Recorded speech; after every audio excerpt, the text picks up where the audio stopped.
Hello दोस्तों, study promoters में आपका एक बार फिर से स्वागत है। दोस्तों, आज के इस वीडियो में हम पढ़ेंगे कक्षा 10 के हिंदी के पद्यखंड के अंतर्गत हिमालय से। इस पाठ का नाम ही हिमालय से है और यह सांध्य गीत से लिया गया है और इसके रचयिता महादेवी वर्मा जी हैं। दोस्तों, वीडियो को अंत तक देखें और मेरा पक्का गारंटी है कि आपको यह गीत जरूर समझ में आ जाएगा। चलिए अब शुरू करते हैं इस गीत को। इसमें महादेवी जी हिमालय की महानता का वर्णन करते हुए कहती हैं, हे चीर महान यह स्वर्ण रश्मि छू श्वेत भाल बरसा जाती रंगीन हास। हे चीर महान, वे कहती हैं कि हे हिमालय, तू चीरकाल से अपनी महानता को बनाए हुए है।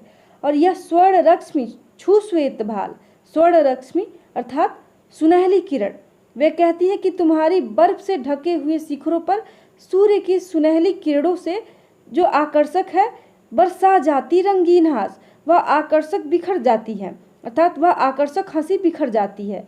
और हिम के ढके हुए हिमालय के शिखरों पर सूर्य की प्रातःकालीन सुनहरी किरण पड़ने से वहाँ का वातावरण आकर्षक बन जाता है और शैली बनता है इंद्रधनुष। और बर्फ की सुनहली किरणों के पड़ने से ऐसा मालूम पड़ता है जैसे हिमालय ने इंद्रधनुष रूपी शैली अर्थात दुपट्टा, वे कहती हैं कि ऐसा मालूम पड़ता है जैसे हिमालय इंद्रधनुष रूपी दुपट्टा ओढ़ लिया हो, अर्थात वह दुपट्टा बांध लिया हो। और परिमल मल जाता बतास, और फूलों के संपर्क से सुगंधित वायु उनके शरीर पर मानो जैसे चंदन का लेप कर रही हो, अर्थात जो वहाँ की फूलों से सनी हुई सुगंधित वायु बह रही है और वह ऐसा लगता है कि हिमालय को चंदन का लेप लगा रही हो। और पर रागहीन तू हिम निधान, और इतनी सारी विशेषताएं होने पर भी वे कहते हैं, महादेवी जी कहती हैं कि परंतु हिमालय इन सब चीज़ों से निर्लिप्त है और इन सब वस्तुओं से उसका कोई अनुराग नहीं है, अर्थात कोई प्रेम नहीं है, कोई स्नेह नहीं है, अतः वह महान है। कहती हैं कि हे हिमालय तुम महान हो। यहाँ पर महादेवी जी हिमालय का मानवीकरण करते हुए कहती हैं कि तुम महान हो, हे हिमालय तुम बहुत ही महान हो। चलिए आगे देखते हैं महादेवी जी क्या कहती हैं। इसमें महादेवी जी हिमालय की कठोरता का वर्णन करती हैं और वे लिखती हैं, नभ में गर्वित झुकता नशीस पर अंक लिए है दीन छार। नभ में गर्वित, नभ अर्थात आकाश, वे कहती हैं कि हे हिमालय स्वाभिमान से, कहती हैं कि हे हिमालय स्वाभिमान से आकाश को छूने वाला तेरा मस्तक कभी झुकता नहीं है, पर अंक लिए है दीन छार। और फिर कहती हैं कि फिर भी तेरा हृदय इतना उदार है कि तू अपनी गोद में एक तुच्छ धूल कण को लिए रहते हो, अर्थात जो तुच्छ धूल कण है उसको तक तुम अपने गोद में धारण किए रहते हो। अंक अर्थात होता है गोद। और फिर कहती है कि मन गल जाता तन विश्व देख, तन सह लेता है कुलिश भार, कितने मृदु कितने कठिन प्राण।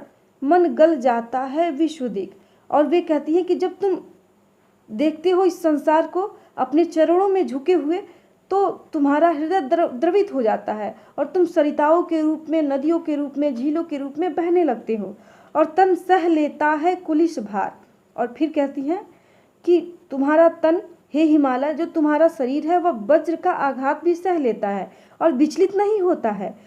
कितने मृदु कितने कठिन प्राण, और इस प्रकार तुम्हारा हृदय कितना कोमल है और तुम्हारा शरीर कितना कठोर है। वे हिमालय का वर्णन करती हैं और वे कहती हैं कि तुम्हारा शरीर है वह वज्र के प्रहार को भी सहन कर लेता है, और तुम्हारा जो कोमल हृदय है, जो तुम्हारा हृदय है वो अत्यंत ही कोमल है, जो तनिक से कष्ट को देखकर सरिताओं के रूप में बहने लगता है।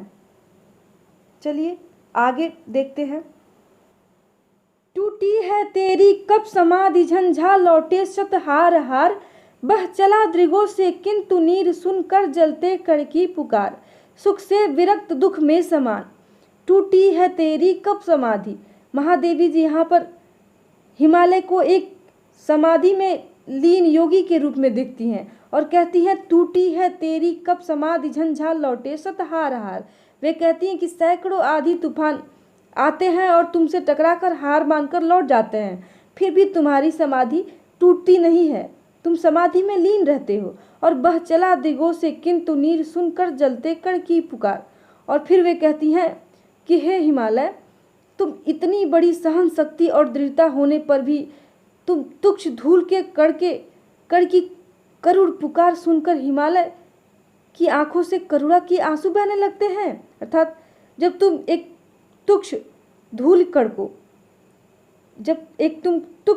कण की पुकार सुनते हो तो तुम्हारे नेत्रों से, तुम्हारे दृगों से करुणा भरी आंसू आने लगते हैं, सुख में विरक्त दुख में समान। और फिर कहती हैं कि तुम इतने दृढ़ हो और तुम्हारा हृदय इतना कोमल है।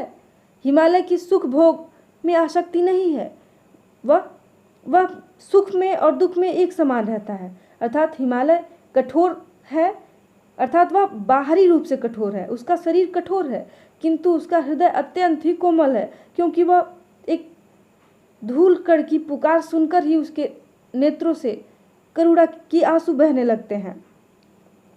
चलिए अगले पंक्ति को देखते हैं। मेरे जीवन का आज मुख तेरी छाया से हो मिलाप। इसमें महादेवी वर्मा जी हिमालय की महानता का वर्णन करती हैं और वे हिमालय के समान अपने आप को ढालना चाहती हैं, अर्थात जैसे हिमालय है वैसे ही अपने आप को भी बनाना चाहती हैं। और वे कहती हैं कि मेरे जीवन का आज मुख तेरी छाया से हो मिलाप। वे कहती हैं कि जीवन, कहती हैं महादेवी जी अपने जीवन को कि हिमालय की छाया में मिला देना चाहती हैं। अर्थात जो महादेवी वर्मा जी हैं वो अपने जीवन को हिमालय की छाया में मिला देना चाहती हैं। कहने का तात्पर्य यह है कि हिमालय के गुणों को अपने आचरण में उतारना चाहती हैं। वे चाहती है कि जैसे हिमालय है वैसे ही हम भी हो जाएं।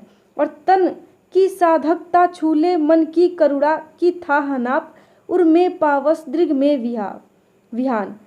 तन तेरी साधकता छूले मन ले करुणा की थाह नाप। और वे कहती है कि उनका शरीर हिमालय की तरह कठोर साधना शक्ति से परिपूर्ण हो और हृदय में हिमालय के जैसे करुणा का सागर भर जाए। और उर में पावस दृग में विहान। और फिर कहती है कि हिमालय के हृदय जो हृदय में करुणा की बरसात के कारण सरसता बनी रहे, परंतु आँखों में ज्ञान का ज्योति उद्घोषित होती रहे। अर्थात उनके हृदय में उर अर्थात हृदय, उनके हृदय में करुणा की बरसात होती रहे और दृग में विहान, और उनकी आँखों में, उनके नेत्रों में ज्ञान का ज्योति विद्यमान रहे।